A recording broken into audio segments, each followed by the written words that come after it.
A reflex klystron Schouten tube is a type of vacuum tube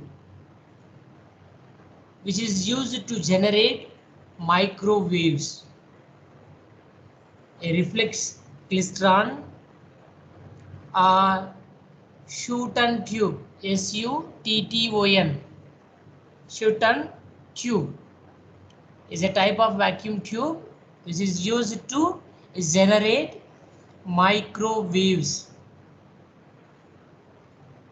It is a low power device used primarily for two purposes. It is a low power device used primarily for two purposes. One is to provide a tunable low power frequency source for the local oscillators in the receiver circuit. A reflex klystron is a low power device used primarily for two purposes. One is to provide tunable low power frequency source for the local oscillators in the receiver circuits, and the other with minor modifications as a switch that could turn on and off another microwave source. Another one is with minor modifications as a switch that could turn on and off another microwave source. The second use is sometimes known as soft Schouten tube, sometimes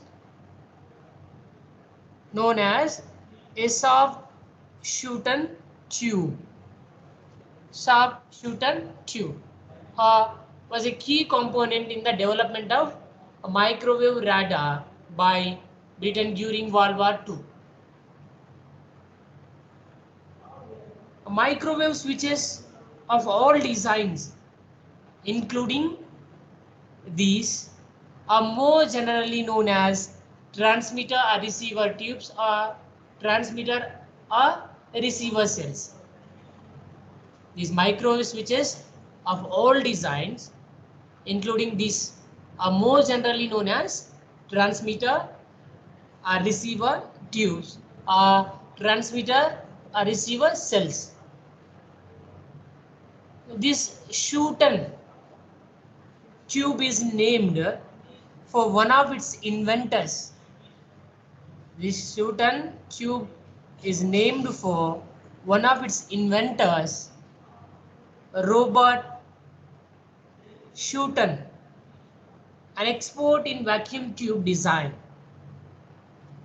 The Schouten tube is named for one of its inventors, Robert Schouten, is an expert in the vacuum tube design. The original klystron designs had been developed in the late 1930s in the US, United States, and Schouten was asked to develop a tunable version. And Schouten was asked to develop a tunable version. You need to remember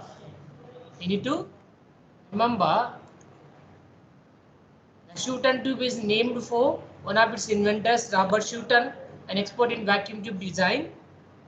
The original klystron designs had been developed in the late 1930s in the US, and Schouten was asked to develop a tunable version.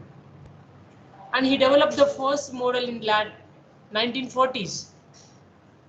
Were working at the Admiralty Signals and Radar Establishment.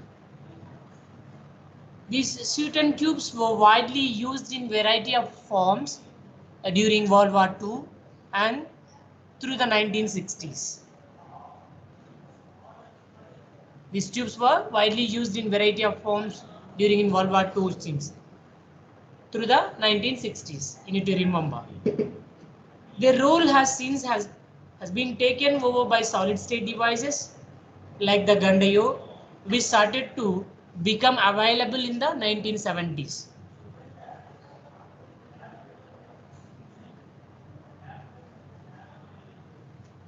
And this Shoot'em tube refers to the resonant cavity design that was part of many klystrons, referring to the Shoot'em because of dance-like motion of the electrons. The Shoot'em refers to the resonant cavity design that was a part of many klystrons, referring to the Shoot'em because of the dance-like motion of the electrons. In a two-cavity klystron, you already discussed last class it seems. In a two-cavity klystron, the electrons bunch up as they move between the cavities, recreating the original signal. In a two-cavity klystron, the electron bunch up as they move between the cavities. We have two cavities inside in the catcher and buncher cavity. The electrons bunch up as they move between the cavity. You need to see here. Here the electrons move. The electrons move like what? Move between these two cavities. Between these two cavities, recreate the original signal. And the klystron share the basic concept. Klystrons share the basic concept that the microwave output is generated by progressively accelerating then slowing electrons in an open space surrounded by a resonant cavity. The klystron share the basic concept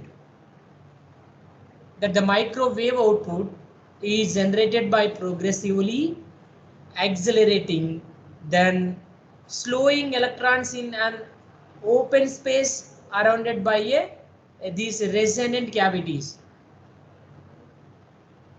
The earliest klystron designs to understand how two cavities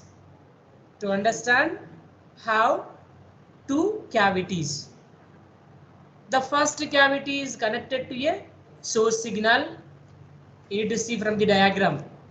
The first cavity, buncher cavity, connected to a source signal and which is designed to resonate at the desired frequency,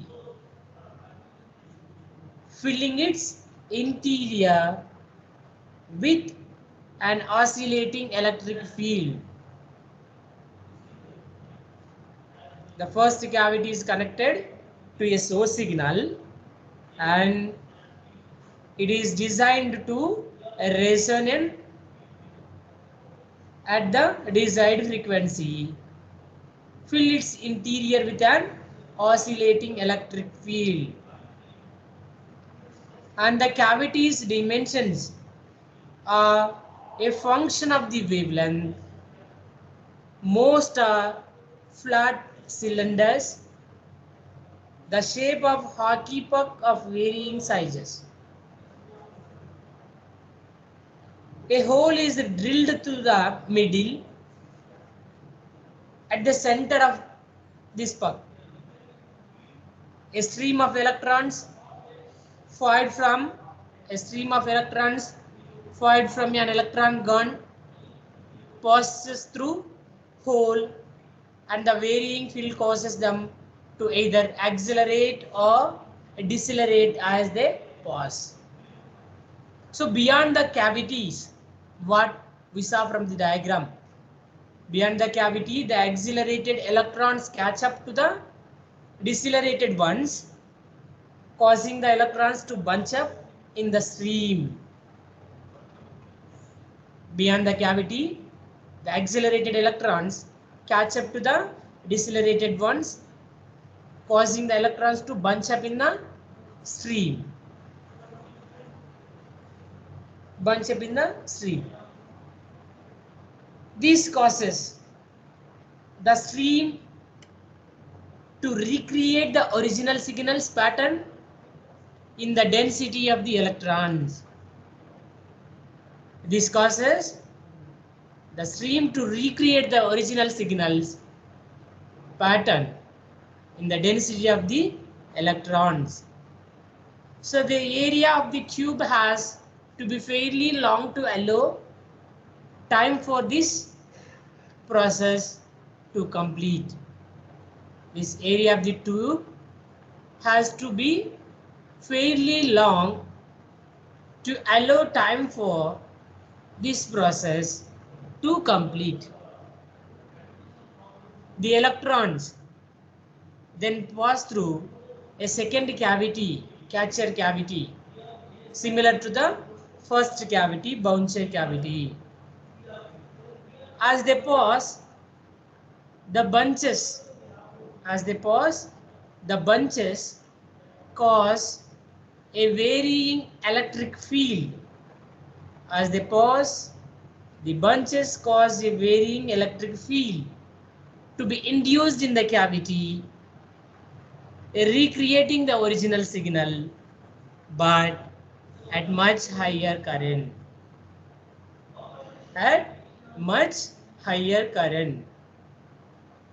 A tap point on this cavity provides the amplified microwave output.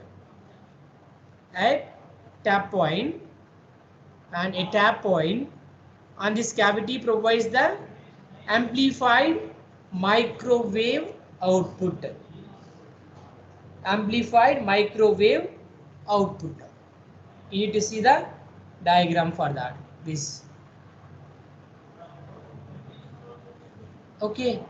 This also we saw in the last class, it seems. Okay. Just you need to see the diagram. That's it. You have to observe what happened. What is going on inside. What is the operation.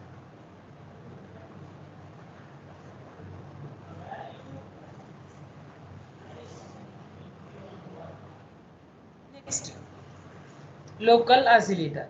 Here, this one is will act as this resonant cavity. This resonant cavity will act as a oscillator. Just you need to remember. We already discussed this one. This will be act as a oscillator. Okay. Coming to local oscillator. The reflection klystron essentially folds the two cavity design in half using two opposing accelerating fields. The reflection klystron essentially folds the two cavity design in half using two opposing accelerating fields. The introduction of cavity magnetron caused a revolution in radar design, generating large amount of power from a compact and easy to build devices. The introduction of the cavity magnetron caused a revolution in radar design, generating large amount of power from a compact and easy to build device. However, it also required several additional developments before it could be used. However, it also required several additional developments before it could be used. Before it could be used. Among these was a suitable local oscillator about 45 megahertz. Among these was a suitable local oscillator which has about 45 megahertz frequency range, different than the transmitter signal. Different than the transmitter signal, which fed the intermediate frequency section of the receiver circuits, which is fed to the intermediate frequency section of the receiver circuits. Receiver circuits.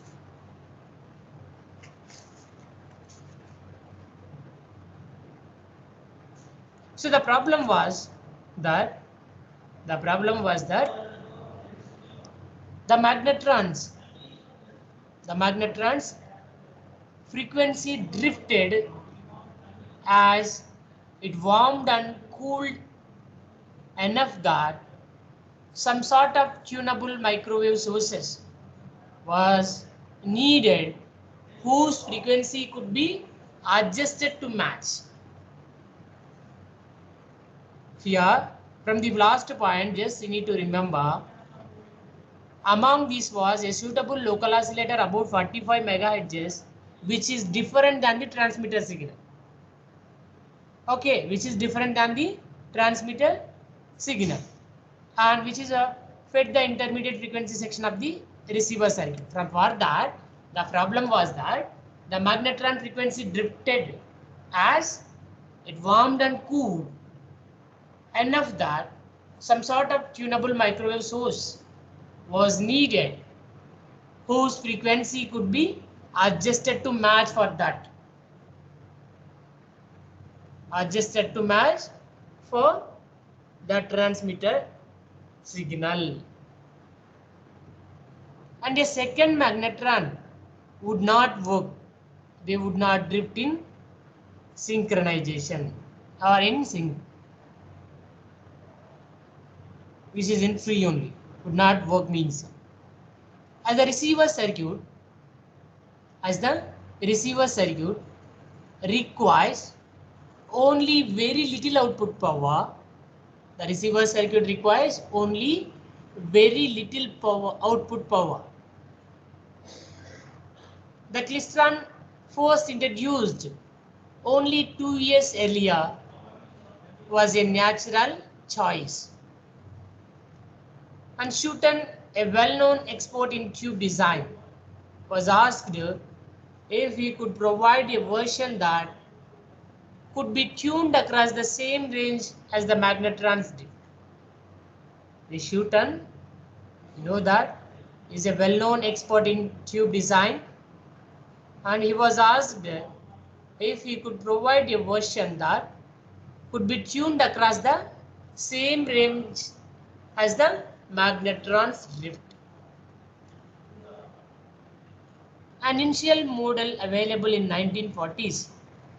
An initial model available in 1940s allowed tuning with some effort. Tuning with some effort.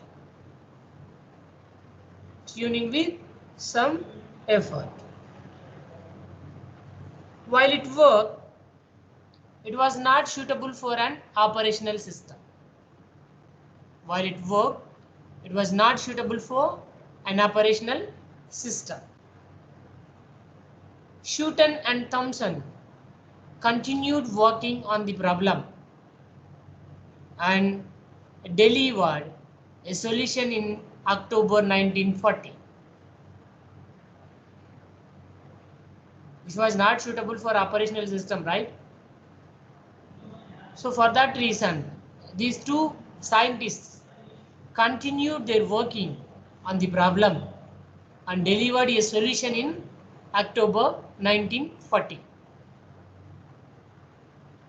The scientist Thomson named it for Schouten, while Schouten referred to it as the Thomson tube. The former struck their advance was to use a single resonator and clever physical arrangement to provide the same effect as two cavities. To provide the same effect as two cavities. He did this by placing a second electrode at the fore end of the tube. how we will did that work means he did this work by placing a second electrode at the fore end of the tube. The reflector which cause the electrons to turn around and start following back towards the gun, similar to the Barkasian-Kurz tube. Similar to the Barkasian-Kurz tube is the like a Barkasian criteria. So he did this work by placing a second electrode at the fore end of the tube. The reflector or repula which cause the electrons to the turn around and start following back toward the gun, similar to the Barkasian-Kurz in the tube. So by changing the voltage of the reflector,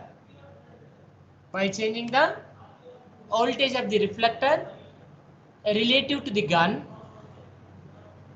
the speed of the electrons when they reached the cavity, the second time could be adjusted within the limits.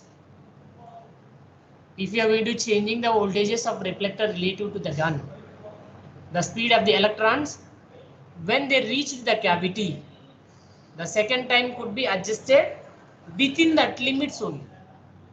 Within limits only. So the frequency was function. The frequency was a function of the velocity of the electrons, providing the tuning function. Providing the tuning function. The frequency was a function of the velocity of the electrons, which is providing the tuning function. So it means that you need to tune the signal with the help of varying the frequency of the function of the velocity of the electrons. So these modifications effectively hold the klystron in half. So within that half only, you will be able to do the modifications effectively within that klystron. So within the half cycle of that particular klystron. So with most of the action at center of the tube, where the input and output from the single cavity were located. With most of the action at the center of the tube, where the input and output from the single cavity were located. Furthermore, only the interior of the cavity was inside the tube. Only the interior part will be there, was inside the cavity. The outer surface of this cavity, the outer surface was in the form of metal cell wrapped around the tube. The larger changes to the frequency could be made by replacing the outer cell, and this also provide a convenient location for mounting. Convenient location for mounting. You need to remember. The larger changes to the frequency could be made by replacing the outer cell, and this also provided a convenient location for mounting. Unfortunately, the system needed two high voltage power supplies.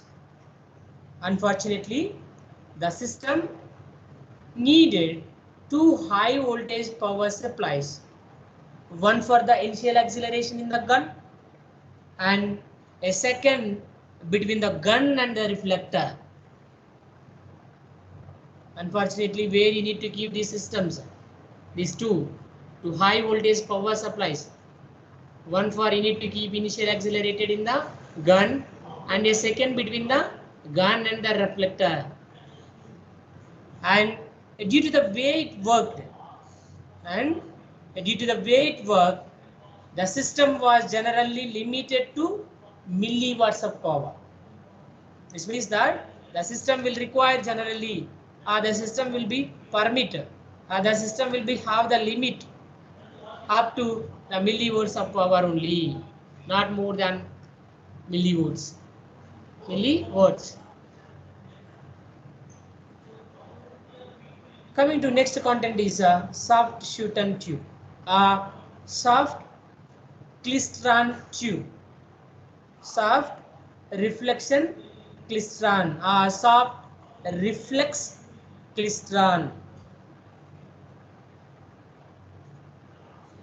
The one of the advantage of using these microwaves for radar is that the size of an antenna is based on the wavelength of the signal. The size of the antenna will be depends on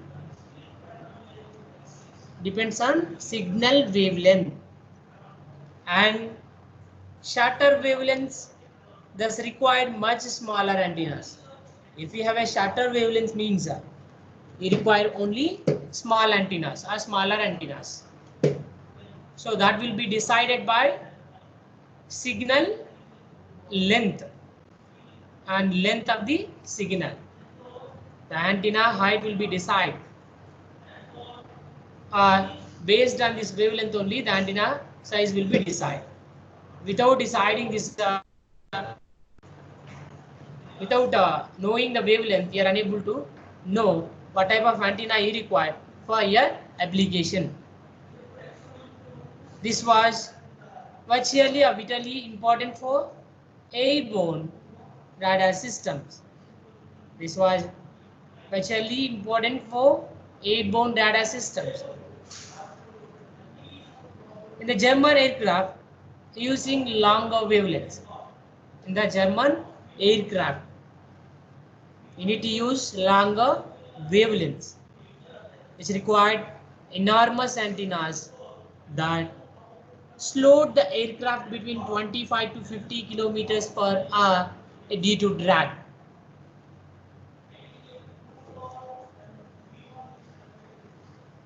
These longer wavelengths will be using in German aircrafts, which required enormous antennas that slowed the aircraft between the 25 to 50 kilometers per hour due to the drag. This means that you need to remember these microwaves required antennas only a few centimeters long. Microwaves required antennas only a few centimeters long, and could easily fit within the aircraft nose. Microwave required antennas only a few centimeters long and could easily fit within the aircraft nose. This advantage was offset by the lack of switching system to allow a single antenna to act as both transmitter and receiver. So in the switching system, this is to allow a single antenna which will be act as both transmitter and a receiver. This is not always a major problem. This is not always a major problem. The chain home system made to do with two sets of antennas, as did earlierly airborne radars like the Mk4.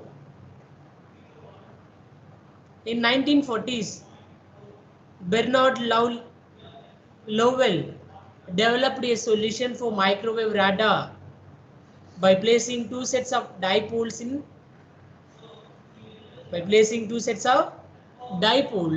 in front of a common parabolic dish and placing a disc of metal foil between them, between this dipole and disc. You need to keep the metal foil. However, this was not terribly successful, and the crystal diodes used as detectors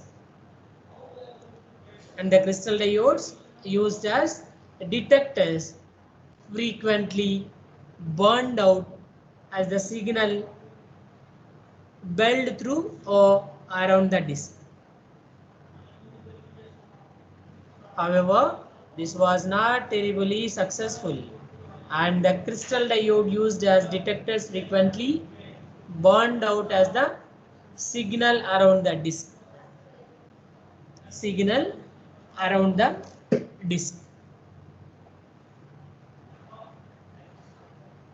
A solution using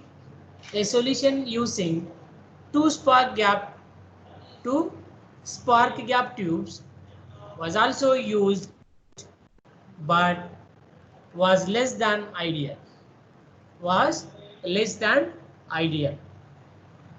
A better solution was suggested by Arthur H. Cook of a Corlenden laboratory, and production development was taken up by H.W.B. Skinner along with A.G. Ward and A.T. Starr at the Telecommunications Research Establishment. A better solution was suggested by Arthur H. Cook of the Corlenden Laboratory, and production development was taken up by H.W.B. Skinner along with A.G. Ward and A.T. Starr at the Telecommunications Research Establishment, TRE. They took a Shoot-and tube and disconnected the electron gun and the reflector, leaving just the cavity. They took a Shoot-and tube and disconnected the electron gun and reflector, leaving just the cavity. This was filled within a dilute gas, initially helium or hydrogen, but eventually settling on a tiny amount of water vapor and argon. So you need to use here eventually setting on a tiny amount of water vapor and argon. When the transmission signal was seen on the input,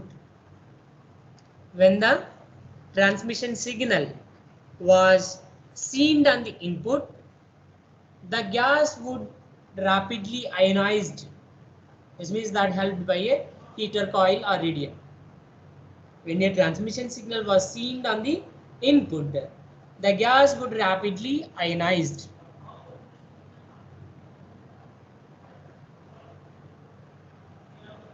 Then the free electron in the plasma presented. An almost perfect impedance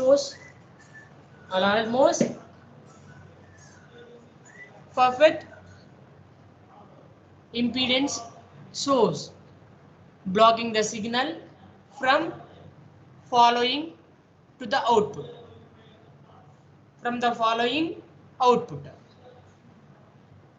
As soon as the transmission stopped, the gas deionized and the impedance disappeared very rapidly. As soon as the transmission stopped, the gas deionized and the impedance disappeared very rapidly.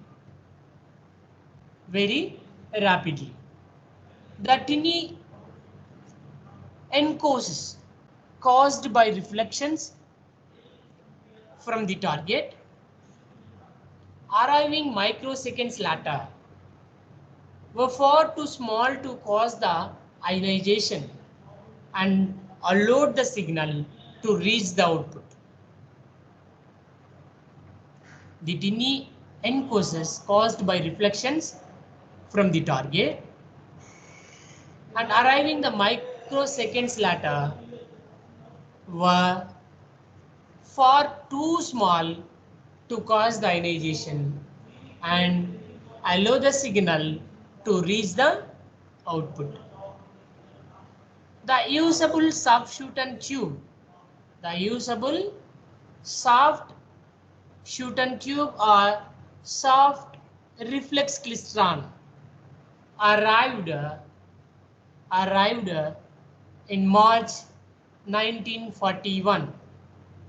In March 1941 and was put into production as the CV-43. It was first used as part of the AIMK 7th radar, the first production microwave radar for aircraft. This is the name of a micro radar for aircraft, AIMK 7th radar.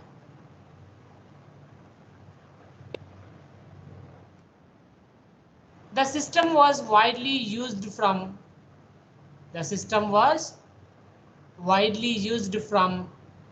then on, appearing in almost all airborne microwave radars, including the H2S radar and ASV Mark III radar.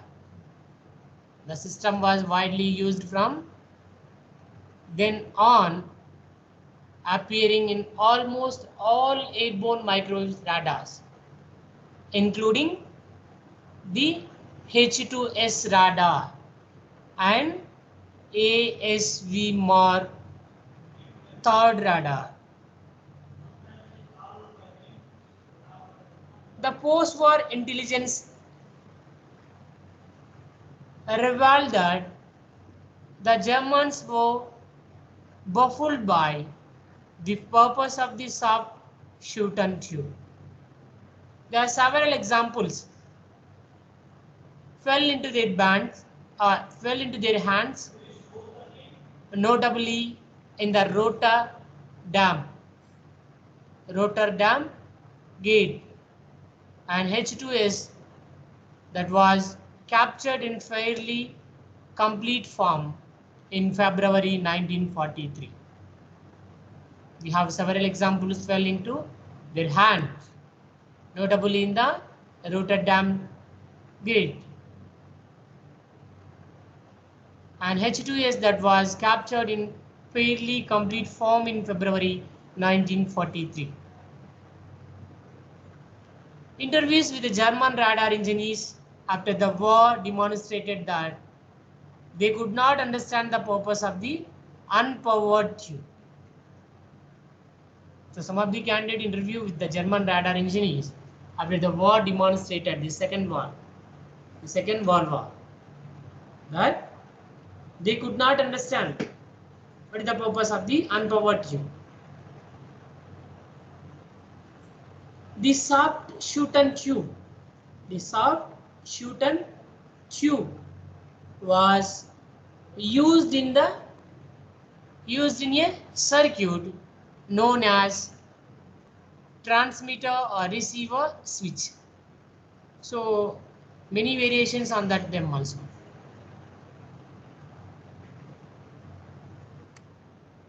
So the other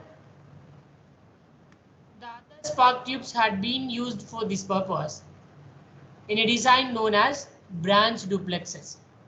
We are using the other tubes also had been used for this purpose for designing the branch duplexes in a designing known as the branch duplexes. This consisted of two short lengths of waveguide, about 1/4 of a wavelength. So both of which turned on when the signal arrived. Because of the geometry of the layout,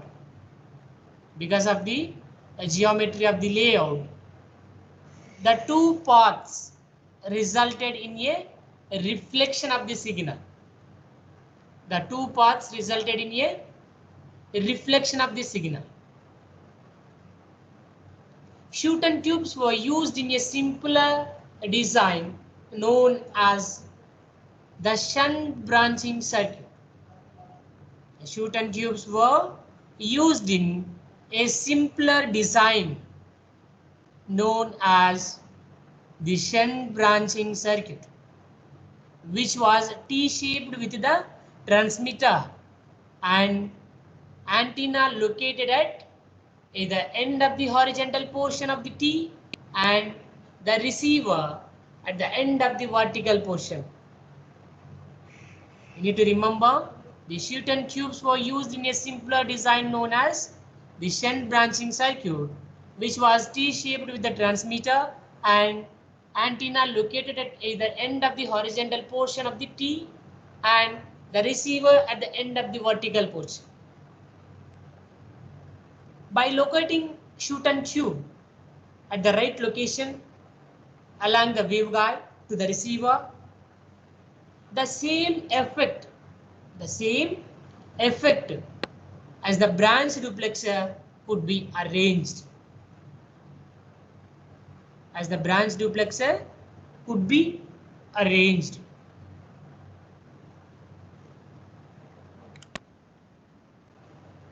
Next, how does a reflection klystron work?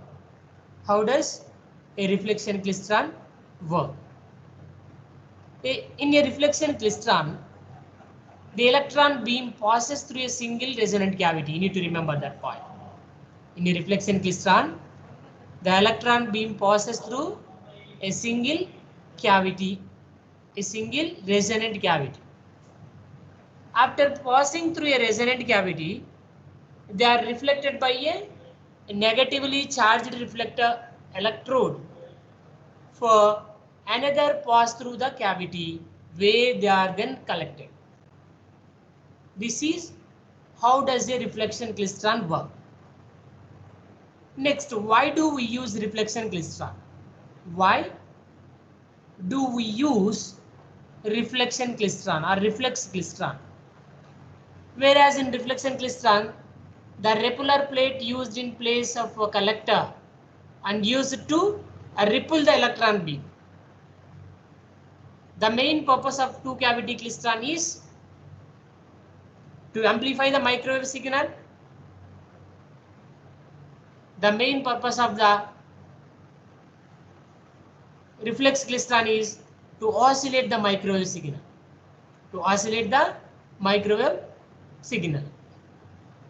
So because that reason, we are using reflex klystron here. Next, what is a reflection klystron character?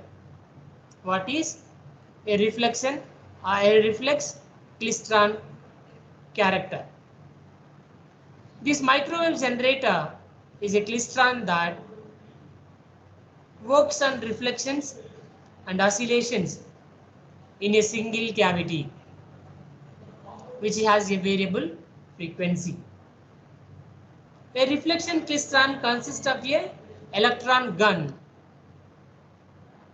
a cathode filament, an anode cavity, and an electrode at the cathode potential.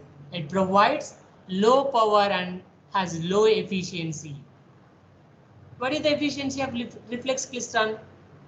It is a low power generator of 10 to 500 milliwatts output at a frequency range of 1 to 25 gigahertz. The frequency is about 20 to 30%. Because that reason you need to call this will be generate low power generator of 10 to 50 milliwatts of output at frequency range of 1 to 25 gigahertz. Next, what are the modes of reflex klystron? So there are three power sources are required for reflex klystron operation. The first one is filament power. Second one is positive resonator voltage used to accelerate the electrons through the grid gap of the resonant cavity. And the third one is negative ripple of voltage used to turn the electron beam around. These are the three modes of reflex klystron. Three power sources, or sometimes you need to call modes are power sources. So these are the three. Next one is, and last one, conditions for oscillations. What are the conditions we have for oscillations? In general, the conditions for optimum operation of the reflex klystron is the same as for the two cavity resonator klystron. Namely, the center of bunches in the stream should pass through the catcher when the catcher field has its greatest retarding effect. So this is the condition for oscillations. This is the condition for oscillations.